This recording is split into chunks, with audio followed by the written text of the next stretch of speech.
जपना शुरू किया और एक कमाल हो गया, चमत्कार को नमस्कार। मैं बोला यार क्या ऐसा हो रहा है, और बापू के शरण में आया, कमाल हो गया भाई, एक दृष्टि में जीवन बदल दिया। तो मुझे बापू ने आके ये बोला कि तू आपके पास होगा और तेरे 306 नंबर आएंगे। सफलता क्या होती है उस इंसान से पूछो जिसने हमेशा असफलता देखी। वो आसाराम के नाम से लोग तर रहे हैं और तरते रहेंगे। आईएएस, पीसीएस, कलेक्टर, कमिश्नर, अंतरी, मंत्री, संतरी, पत्रकार, थानेदार, मित्र और सब लोग आते हैं और दंडवत प्रणाम करते हैं बापू के सामने। यार बापू में ऐसा क्या है, सोचना चाहिए ना।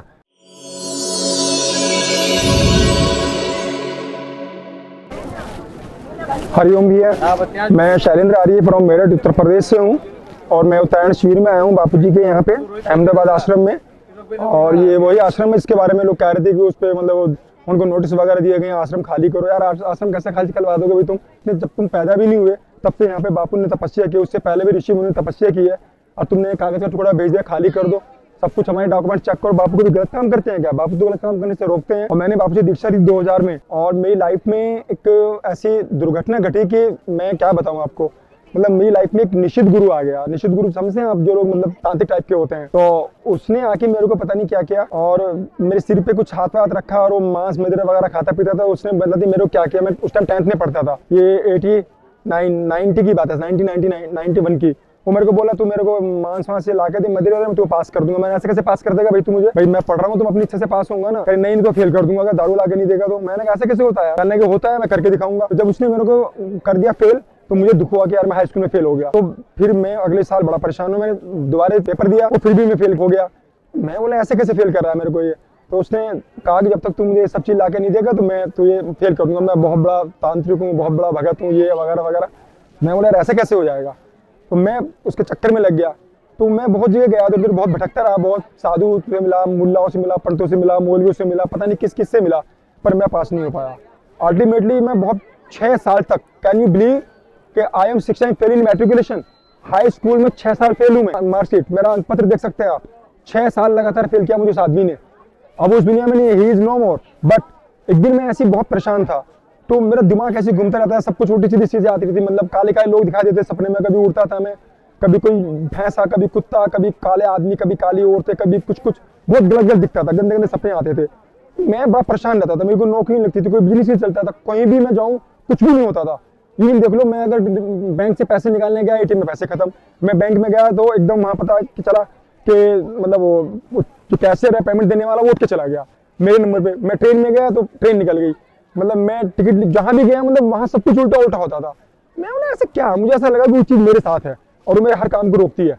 और ये मुझे जब भी याद आया, जब मैं हाई स्कूल में पेपर दे रहा था तो कोई एक अदृश्य शक्ति जो है वो मेरे हाथ को पकड़ी, जब मैं पेपर लिख रहा था ना तो हाथ को पकड़ रही थी और मुझसे मतलब वो मतलब लिखा नहीं जा रहा था। तो मैं बोला यार मैं फेल हो जाता था। तो अल्टीमेटली क्या हुआ, मैं एक दिन गया तो मेरे दोस्त के दोस्त थे मिस्टर भट्ट फ्रॉम मेरठ।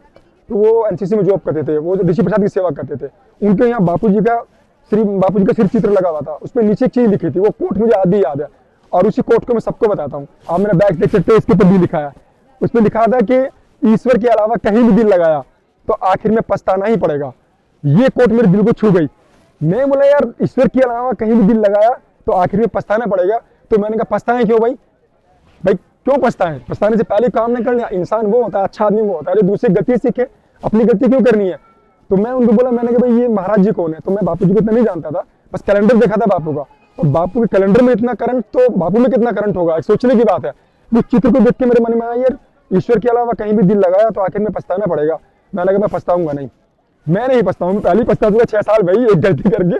मैंने कहा नहीं, मुझे बताओ, इनसे मिलवाओ। वो कह रहे ऐसे नहीं मिलते, वो दर्शन देने आते हैं हरिद्वार। मैं बोला, मैंने कहा कब आएंगे? कल पूर्णिमा पे आएंगे। मैंने कहा पूर्णिमा कब है कि मई जून में। तो मैं वहाँ पे गया उनके साथ। तो उस वक्त मेरे पास पैसे भी नहीं रहते थे, मतलब कोई भी काम करते तो होता ही नहीं था, जब तो पैसे कहाँ से आएंगे। तो अल्टीमेटली मैं पैसे से परेशान था, आर्थिक स्थिति बहुत खराब थी। तो मेरे पास उस वक्त उस जमाने में 180 की मतलब जो वो आती थी किट, दीक्षा लेने के लिए जो किट आती है, उसमें आसन, माला, गोमुखी वगैरह बुक्स होती थी। तो वो लेने के लिए मेरे पास पैसे नहीं थे। तो मैं यार कैसे लूँ। तो मैं बोला यार चलो आप कह रहे हो तो मैं चल रहा हूँ, लेकिन मुझे समझ में नहीं आ रहा कुछ। अल्टीमेटली वहाँ गया, हमने गंगा स्नान किया। सुबह 3:30 बजे गंगा माँ में स्नान करके मैं वहाँ बैठ गया। बैठने के बाद में फिर बापू आए, बापू ने दीक्षा दी, बहुत लोग वहाँ पे थे। तो मन में मतलब निगेटिव पॉजिटिव दोनों चीजें हो रही थी कि यार पता नहीं होगा कि नहीं होगा, आज तक तो कुछ हुआ नहीं।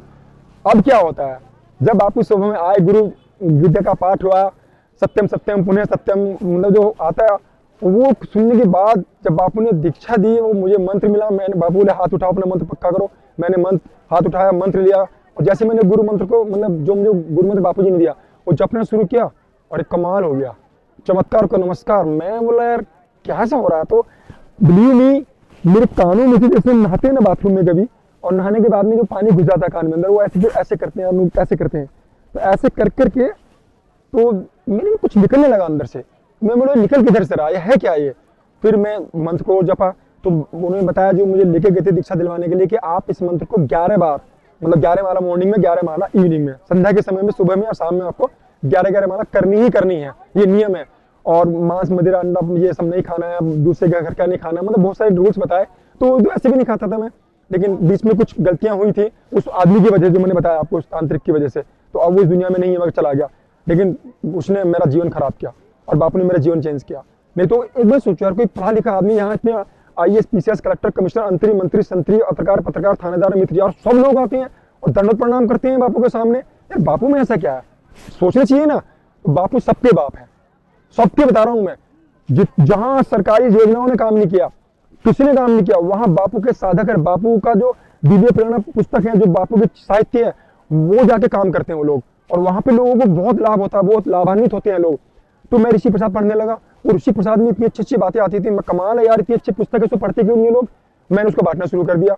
मैं जो बांटा तो मुझे रास्ते मिलते चले गए, मेरी जॉब लग गई, मैं 25-30 हज़ार की नौकरी मिल गई, मैंने एक बाइक ली, फिर मेरी मतलब नौकरी मिली तो छोकरी मिली, शादी हो गई, फिर बेटा आ गया, बेटी आ गई, मेरा बेटा है ओम आ रही है, बिटिया है मेरी, तुम्हारी श्रद्धा आ रही है, 2 बच्चे भगवान ने दिए, भगवान की मेरे नहीं है, बापू जी की है, सब कुछ बापू जी का, मैं बापू जी का तो मेरा सब कुछ बापू जी का है।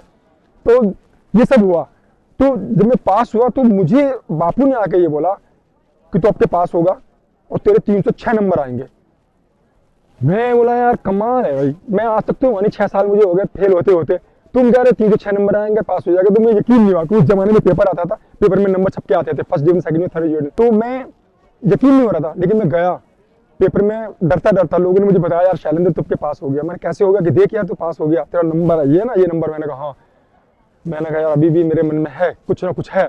क्यों? कारण क्या है कि वो यकीन नहीं हो ना, कंटिन्यू आप जब असफलता को स्वीकार करते हैं, मगर असफलता के बाद ही स्वीकार आती है। दोस्तों मेरा मानना है कि जंग लग जाने से बेहतर है घिस जाना। मतलब जिस चीज में उतरो ना, दिल से उतर जाओ, अंदर उतर जाओ, बिल्कुल उसकी तह तक जाओ। तो फिर मैंने जब मेरा पत्र आया, मैंने देखा तो मुझे यकीन हुआ यार मेरा ही है, किसी और का तो नहीं है। मेरा नाम पढ़ा, पापा का नाम पढ़ा, रोल नंबर पढ़ा, कॉलेज का नाम पढ़ा, सेंटर पढ़ा, सब कुछ। फिर मैं पापा को बताया तो पापा कह रहे कि तू तेरे ही है। मैंने कहा मुझे यकीन नहीं है। मैंने कहा नहीं पापा है ही मेरा। बहुत खुशी हुई, मुझे तो बहुत खुशी हुई भाई, क्योंकि सफलता क्या होती है उस इंसान से पूछो जिसने हमेशा असफलता देखी। जिसने सफलता देखी उसे क्या मालूम। अरे हमारे बापू ने पाया तो उन्होंने भगवान को, हम तो फ्री में बांट रहे हो, आओ बैठो जप लीजिए, मंत्र दीक्षा लो, जपो। हम इतने नालायक हैं, हम वो भी नहीं जपते, लोगों को बताते भी नहीं जाएगा। अरे बताना चाहिए, ऋषि प्रसाद बांटो, शिविर में आओ, लोगों को लाओ, जितने हमारे भाई बहन सबको बताओ कि बापू साक्षात ईश्वर हैं। ऐसा मैंने संत आज तक नहीं देखा। मैं कह रहा हूँ पिछले 6 साल में, मतलब जब मैं परेशान था, मैंने कोई बुल्ला, कोई पंडित, कोई आंतरिक तांत्रिक, आगत भगत सगत जो भी थे, वो सबके पास जाता था, कुछ भी नहीं होता था। और बापू के शरण में आया, कमाल हो गया भाई। एक दृष्टि में